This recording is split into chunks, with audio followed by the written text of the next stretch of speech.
And welcome back to Major Impact on the Connect Network TV right here on the CW. I am your host, Terry Calder. I'm so excited to be back for season number 3 with you. And this season, we are bringing you the biggest names, the hottest topics, and conversations that will leave you inspired, informed, and ready to make your own major impact. So from generational wealth to health and politics, to wellness, we will leave you informed and inspired. We have an exciting lineup today, but first, let's get into some of the hottest topics that are affecting our community. And we're going to start with generational wealth. I want to share with you guys a few statistics about the wealth gap.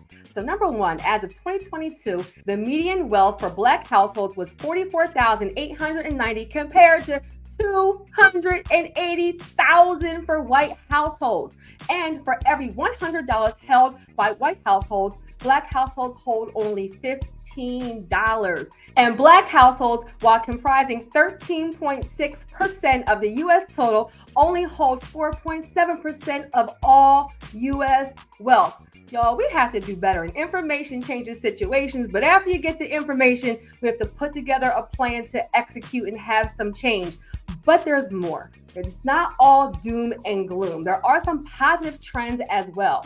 The Black median household income has grown from about $41,000 in 2011 to almost $53,000 in 2022. That's nearly a 30% increase. Look, is on the rise. And the Black community accounts for $1.3 trillion, look, trillion with the T, in annual purchasing power, which is expected to grow. But let's get inspired, connect family, because home ownership is a key factor in building wealth, with only 44% of Black individuals owning homes compared to 73% of white individuals. But there are so many strategies that help you get started in home ownership and real estate. And we are going to explore all of that more in this season. But don't go anywhere. Coming up, did you vote in this last presidential election? We've got a new president in office, so how does that affect you? Up next, we're diving into politics with Calvin Trimble. So keep it right here.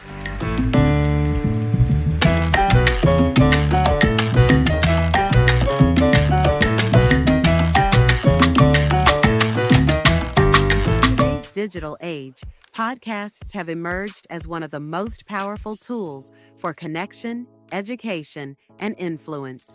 With over 464 million listeners worldwide, podcasts are redefining how we engage with content, offering a space for deep storytelling, meaningful conversations, and authentic connections. Podcasts are unique.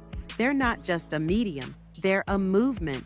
A podcast can educate, inspire, and empower audiences, making them one of the most impactful ways to amplify your voice in a crowded digital landscape. But what makes a podcast truly stand out? It's more than just hitting the record button. It's about creating stories that resonate, ensuring professional sound quality, and delivering content that keeps listeners coming back week after week.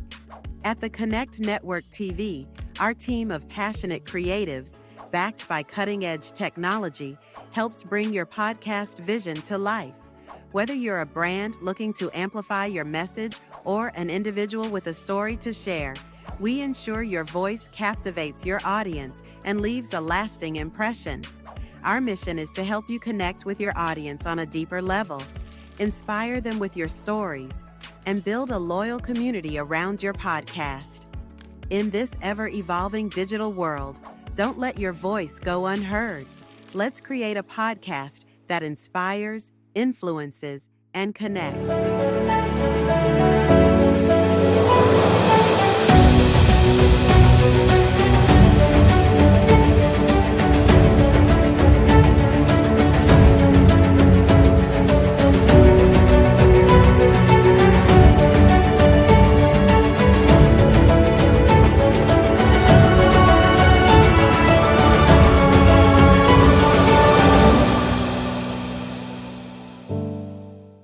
Welcome back to Major Impact. It's time to talk politics. Donald Trump is officially back in office as president. So what does that mean for America's economy? And more importantly, what does that mean for the Black community? So joining us is a real mover and shaker in the political world, Cameron Trimble, the founder of HIP Politics, here to give us his thoughts. Cameron, welcome to the show. Woo! No, thank you. Yes, don't get me hyped. No, I appreciate it. Thank you. I love the energy. Love the show. Thanks for having me on. Yeah, I'm excited for this segment. And so, for those that don't know, what is HIP Politics? HIP Politics is mobilizing the political power of the hip hop generation. Hip hop is now 52 years old. We just recently celebrated 50 years. So that's over 3 to 4 generations of people who have a through line are connected to hip hop as not just a music genre, but as a culture. But the political process, there's so much political education, civic education that I think we're losing in these new generations. There's a new way people talk, whether it's online or in person. And hip hop as a culture is influencing everything but that. But hip hop has a voice, and there's power within that community. So we're the nation's leading connector through media, engagement events, and education.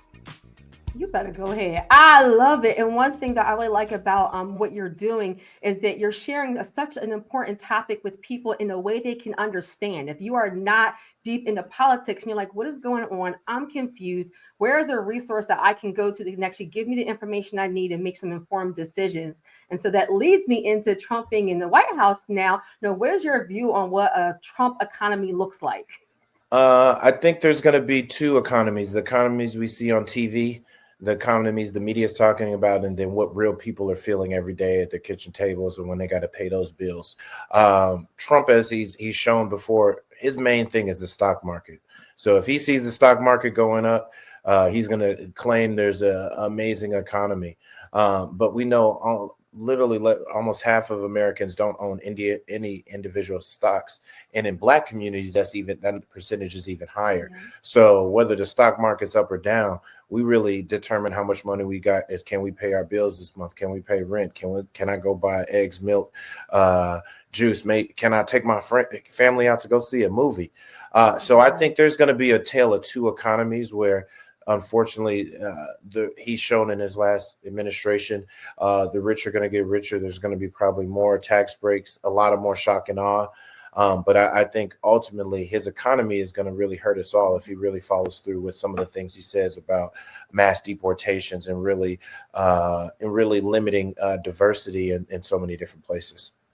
Yeah, I agree with that a lot. And I remember was just with the election coming up, this is an emotional election. Like, can we just be real? Like, it was very, very emotional. And just even researching, what was going on, so many people were talking about, I can't buy groceries. Inflation is so high. My day-to-day life, like how are these two candidates going to impact my day-to-day life? And so that leads me to the fact that you've worked very closely with former Vice President Kamala Harris. So in your opinion, why didn't her campaign resonate enough to get her reelected?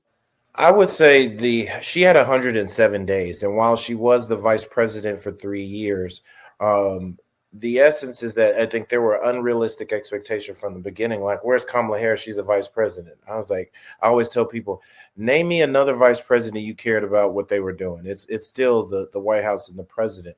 But to that point, she's probably the most visible, most active vice president in U.S. history with so many different things she did. But there's a difference between being the second on the call sheet and first on the call sheet as a president. So I think it was extremely admirable what she was able to do, and she almost not started from scratch, but had to start while Donald Trump has been running for 5 years. So I think we look at the ultimate numbers, but as kind of a like I said, political nerd and scientist and a person who's really deep into campaigning, you actually see her numbers and it was continuing to resonate. She needed more time.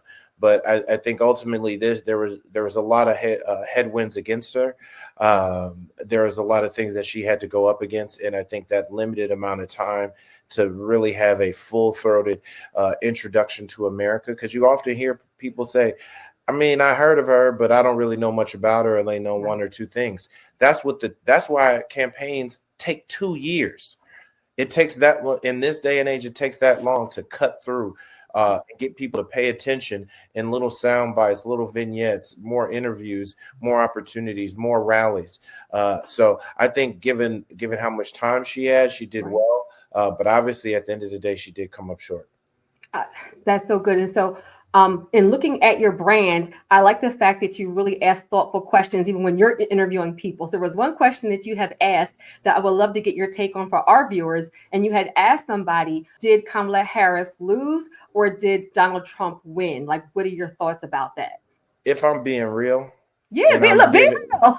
If I'm being real, I still think this is an effort where Kamala Harris campaign, the Biden Kamala Harris campaign, it hurts me to say this, lost this more than Donald Trump won this. Because when you really dig into the numbers, there were over 7 million less votes she was able to get. Her percentages with Black people were high, almost equal to what Joe Biden were, but the turnout was less. So that indicates, and then you dig into the Philadelphias and the Western Pennsylvanias, the Michigans, Wisconsins, the Nevadas, Arizona, some of these core places where things can be won by a few thousand votes, sometimes even hundreds per district. That's indication of, like I said, going back to earlier, she needed more time to build up that infrastructure to get those people out, because I guarantee you those votes were there. There were people in their house, but people don't realize it's not between Democrats and Republicans. What you're really doing is Democrats, Republicans, and the couch. And unfortunately, the turnout machine, she lost the couch, and Trump was able to get his voters to turn out. So I think that's where I would give him credit for saying he won. But I think the amount of votes, had she had more time in that turnout numbers, we just saw 2020 level turnout numbers, she actually would have won. And it's so funny that you mentioned Philadelphia. That I'm from Philadelphia, and I look at the numbers. I think the last count was like maybe 73 or 76% of Philadelphia voted, but the rest of Pennsylvania, look, I was like, what are we doing here? And so that brings me to the fact that Black voter turnout was, just like you said, extremely low. So why do you think we didn't see stronger participation in this election? I think now that's a larger societal problem, in the sense that first and foremost, you're not going to tell me that all these different laws on voter suppression, when you look at Texas, for example, in the state of Texas, they're eliminating the amount of voter collection sites in places. You see this is usually when there's a Republican legislature or a Republican governor. Several different states limited the amount of time of early voting. You would think you'd want to give people as many opportunities to vote, but instead they're trying to reduce the amount of early voting. And Trump, at a national level, continue to parrot that rhetoric and sow those seeds of doubt of voter fraud, which has never really been proven true on any large scale. But I think there is a lot of different ways to suppress those votes. You see in Ohio and other states where literally hundreds of thousands of people are kicked off the roll if they didn't vote in the last election.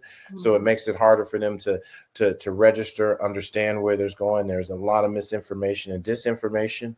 There was a rampant effort, a multi-million-dollar effort that was even sent out there to tell people the wrong voting locations and polling. So I think the headwinds to make sure Black people didn't vote, in addition to the energy, in addition to us just feeling like, man, is anything going to change in our community? Why do I even bother voting?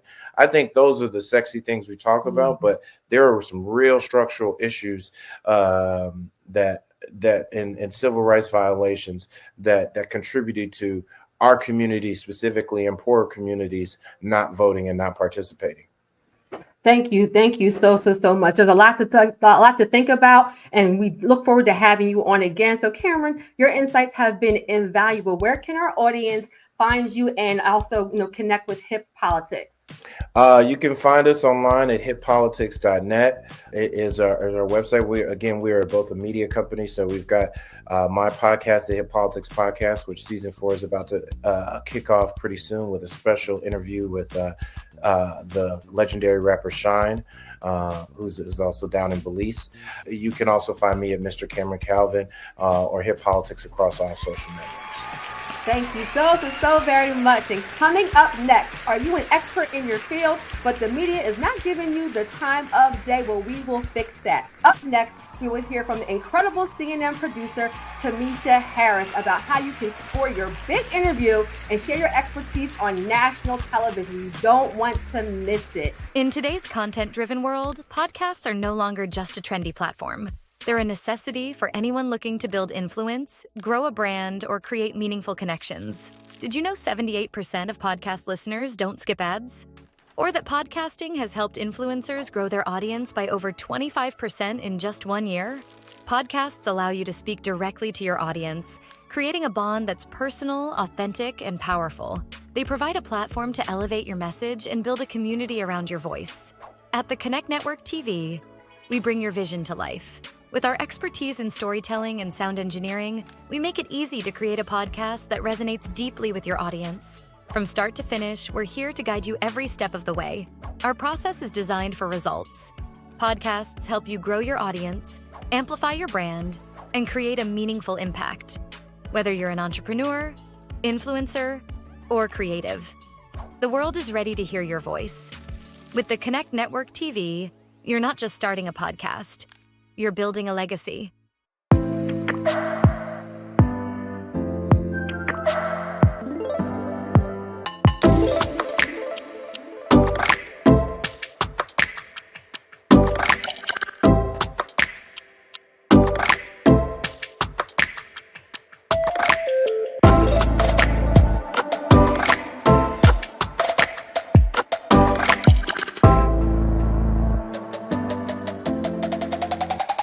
Business owner or corporate leader, you understand that success doesn't happen by chance. It's built on the right support and smart strategies. That's where we come in.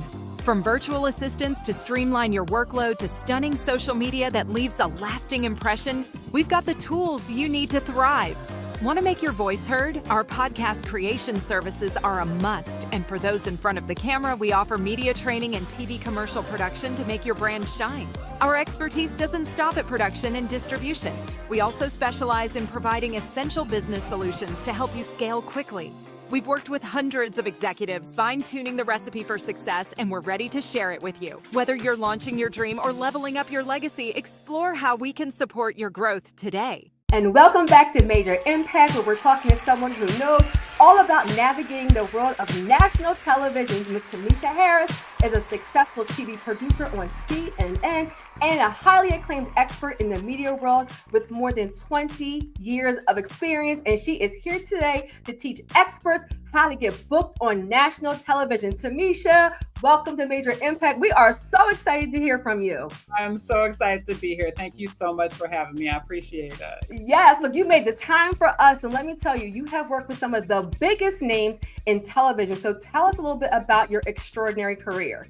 Well, I've worked, and as you stated before, I've worked in television for 15, 20 years at the intersection of breaking news, from covering Israel and the Palestinian conflict to U.S. presidential elections, and storytelling. So human interest stories, from how Americans are making do in this economy to your neighborhood hero. And lastly, audience engagement. So how we are connecting our anchors and our contributors are connecting with viewers. So, now I'm producing these high-stake live television interviews, developing these, impactful stories, and managing complex productions. And in addition to that, I am producing a web series and set productions and all kind of fun stuff, and working with subject matter experts across industries, because people need help. Television networks need more contributors on air. And, you get tired of seeing the same people on air all the time. It's like, how do I get on air? How can I be a contributor? So now I'm working with subject matter experts across industries, teaching them how to shine in front of the camera. And that includes PR professionals, financial experts, legal analysts, medical experts, educators, entrepreneurs, the list goes on. So we're covering everything. I want people to shine in front of the camera. And we need more diverse people in front of the camera. So that's what I'm working on now. Absolutely. So thank you so much for that. I love the fact that what you're doing can transcend all different industries. The same way, the same principles that get on national TV are the same depending on no matter what it is you're actually doing. So let's dig a little bit deeper. Let's talk about the number one thing experts need to do to get booked on national TV. I think the number one thing, there's a couple of things, but I'd say the number one thing is, when you're pitching news stations or cable networks, you really need to know how to approach the producers, and you need to understand who their viewers are. So really, really get into researching the viewers to know if that's even the pitch you need to send to that station, or you need to go to a different network. So know who the viewers are. If I can give anyone one piece of advice, do not bypass that. Know who the viewers are. So that's one piece of advice. So it's so funny that you went there, because I was all over your social media, right? And I really love that you give practical tips that people can actually implement right away. And you talked about knowing your audience before ever even reaching out to a producer. And you gave some tips about, what they can do. So can you give us like a tip? What is something somebody can do to know more about the audience before they reach out to a producer?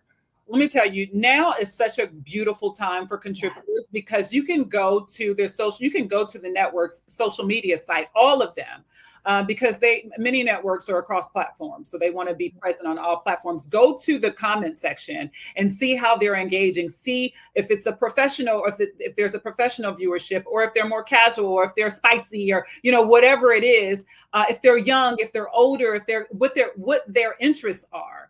If it's more male, if it's whatever that's how you can tell, okay, this pitch that I have may not work for this audience. Oh, this will be great. Sometimes you'll even see people who work at the network in the comment section.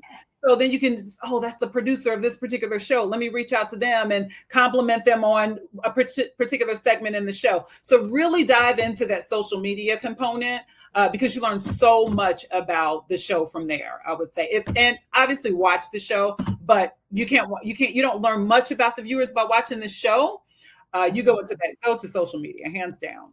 Let me tell you something. That was so good. Like, you made me even think, like, do I do that intensely? Like, really pay attention. Are they spicy? Are they political? Are they professional? Like, that's really, really good. And so that leads me into, what are some of the common mistakes that people make when reaching out to producers? What are some things you should not do? I would say, a lot of times people do not identify the right network for their pitch. So when you are reaching out to a producer, I can tell if you've watched my show. I can tell if you know the kind of guests we have on air, or the subject matters that we cover. I get so many people pitching me human interest stories when I'm a political producer at a particular station. I've covered all kinds of stories, but if I'm a political producer, don't pitch me a human interest story, or don't say, hey, my son just won his first baseball game or something, whatever it is. Then you want to pitch to a local news station. So really, they really need to be able to identify the right network for their pitch. Just because the show is on TV does not mean you are the right fit for that show. So be sure to watch the program and make sure it works for your pitch. The second thing is one of the most important things I'll say is not tailoring the pitch for that specific show. So we can tell out a mass email to all the stations. We usually delete those emails unless it's like a community event or a race or a parade, something like that, but tailor the pitch to the show. That's so okay. So look, I hope everybody's taking some notes. So these are some real things. And so how important is it to have one last thing. Sorry. That is especially important for PR representatives, public relation firms. They'll send us these mass emails and it's like, this, you got to tailor it for us. So yeah. All right. No, that's good to know, because they may have a way. Look, just because something has always been done one way, you should continue that way. So if they're doing it and they're not getting results, or they're doing it and they're no longer getting the same results they used to, it's good to get insight from an expert like you are saying, don't do that anymore. That doesn't work. We don't like that. That's a red flag. And so how important is it to have a strong personal brand when trying to secure media opportunities? Like, do you have to have a large following, or are they paying more attention to what you're doing and the quality and your background? I love that question. That dovetails into social media, but yes, to answer your question, yes, you need to have a strong personal brand, but that doesn't necessarily mean that you have to have a large following. That's what good. We're looking for is, if I go to, we cast via social media. So you can send me a pitch and I'm going straight to your social media. Come on. I won't even read the whole pitch. I'm going straight to your social media to see if this is who I want to see on air. Go to your social media page and I'm going to see your brand there. I'm going to see how you engage with the people on your social media page. I'm going to see if you have video vignettes. So what you're pitching me, do you already talk about it? Do you already, or do your viewers or is your audience, your particular fan base or whatever on social media, are you already giving them these tips? That way I can see what you're going to give to my viewers, and I can see, are you concise? Are you brief? Are you detailed? I can see all of those things on your social media. So brand, yes, brand is important. A large following, that's not as important. I want to see that you can deliver the message concisely. You better go ahead. I'm so happy you dispelled that myth, because there's probably people out there who are great at what they do, but maybe because they don't have a huge following that has deterred them from reaching out. So hearing you're like, I want to see the quality of this. I want to see what you're doing. And I love that you said that, because even when people reach out to me or to us just to work with us, if I go to your page and I can't tell what you do, that's the problem. That's red flag number one. I need to be able to look at your page, look at your social media, and tell immediately, what is it you do? Are you an authority in your area? What is the quality of your content and what you're delivering to your audience? And so that leads me to the fact that you have made it your mission to help people in this area. I absolutely love it. So you have your own program that helps people secure their own TV interviews on the big network. So tell us about, how our viewers can get involved and support that initiative. Thank you for asking. So it's called pictureperfectcourse.com. And this is incredibly important. It's one of the things that, when I get pitched, I see these dynamic people. And I'm like, wow, if they just really understood how to pitch, then I could take this into the producers meeting and I can sell them. Because you're selling me, I have to sell you, because I have a whole team that I have to go to. Even though I'm the producer, I still have to sell you. So you have to give me the ammunition. So it's called pictureperfectcourse.com. You go there, you can either have a one-on-one with me, or you can do a self-guided course. There's two different options. The one-on-one, I will take you from step by step all the way until you get on air, even when you get off air. So I take you all the way through the process. It is, I'm telling you, it is the absolute best investment you can make for yourself. You better look. I'm sold. Go ahead. I'm sorry. If you're a subject matter expert, you're hearing it straight from the person who says yes. Not from a media expert, not from a PR representative. You're hearing from the person who's going to tell you yes or no. So that is something that I would absolutely take if I were a subject matter expert, or the self-guided course. And I'm talking to you just like I'm talking to you right now, which is an excellent course. It's for beginners. So pictureperfectcourse.com. You better go ahead. I love it, because not only did you think about giving them the actual information to get started, but you talked about still helping them following through. Like, okay, now you have this opportunity. What do you do next? You don't leave people hanging. Thank you so much. Your expertise is invaluable in this area. And so, Tamisha, we just want to thank you for making the time. Those are some incredible tips. So how can people follow you, support you, and even purchase your course? Yep. So thank you for asking. So you go to pictureperfectcourse.com. You can follow me. I'm always on Instagram. I'm just like an Instagram fanatic, because that's where I find you guys. That's where I find this matter expert. So I'm always casting on Instagram. So Tamisha Harris on Instagram, just my name, and pictureperfectcourse.com. If you want to take a look at the course, please do. And then we can talk just as we're talking right now, one-on-one. Perfect. Thank you so much. Thank you for having me. And don't forget to follow us on social media at the Connect Network TV and join the conversation. I am your host, Terry Cowser. You can find me on Instagram at Kara Credit Tools and YouTube at Terry Cowser, the Credit Expert. And remember, you can catch past episodes by binge watching them Netflix style on our website at theconnectonline.com.